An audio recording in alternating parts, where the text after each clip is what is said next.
मैं आदरणीय सांसद सुधा मूर्ति जी का आभार व्यक्त करता हूं कि कल उन्होंने चर्चा में महिलाओं के आरोग्य के विषय पर बल दिया था। उन्होंने एक बात ये भी बड़ी इमोशनल बताई थी कि माँ अगर चली गई तो उसका कोई उपाय नहीं होता। हम विमेन लेड डेवलपमेंट की बात करते हैं।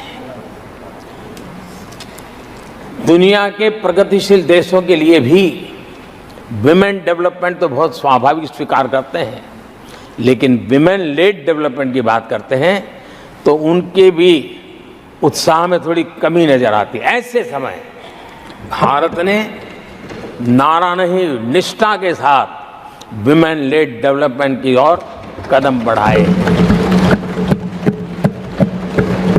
और महिला सशक्तिकरण का लाभ आज दिख रहा है, हर क्षेत्र में दिख रहा है और भारत की विकास यात्रा में वो कंट्रीब्यूट कर रहा है।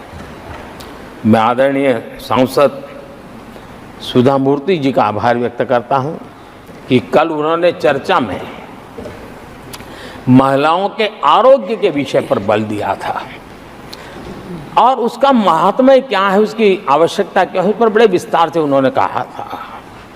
और उन्होंने एक बात ये भी बड़ी इमोशनल बताई थी कि माँ अगर चली गई तो उसका कोई उपाय नहीं होता, फिर नहीं मिल सकती।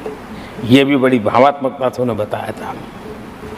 विमेन हेल्थ, सैनिटेशन, वेलनेस पर हमने 10 वर्षों में एक प्रायोरिटी सेक्टर के लिए आपने काम किया है।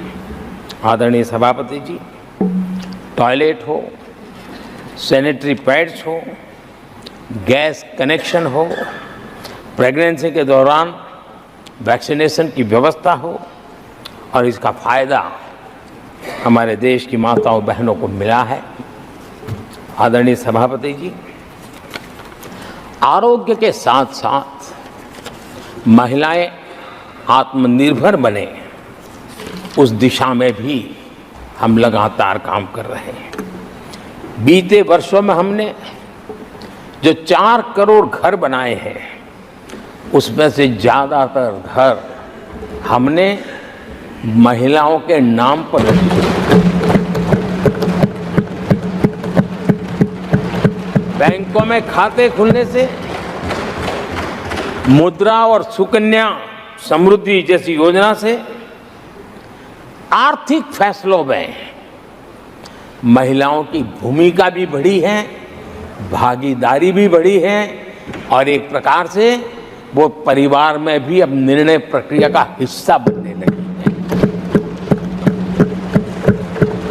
आदरणीय सभापति जी, विमेन सेल्फ हेल्प ग्रुप्स, उससे जुड़ी 10 करोड़ बहनें, उनका आत्मविश्वास तो बढ़ा ही बढ़ा है, उनकी आय भी बढ़ी है।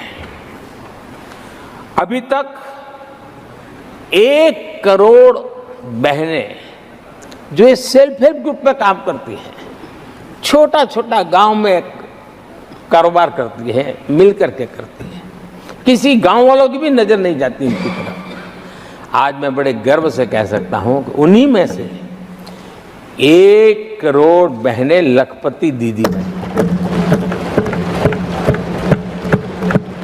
और हम आने वाले समय में ये आंकड़ा 3 करोड़ बहनों को लखपति दीदी बनाने की दिशा में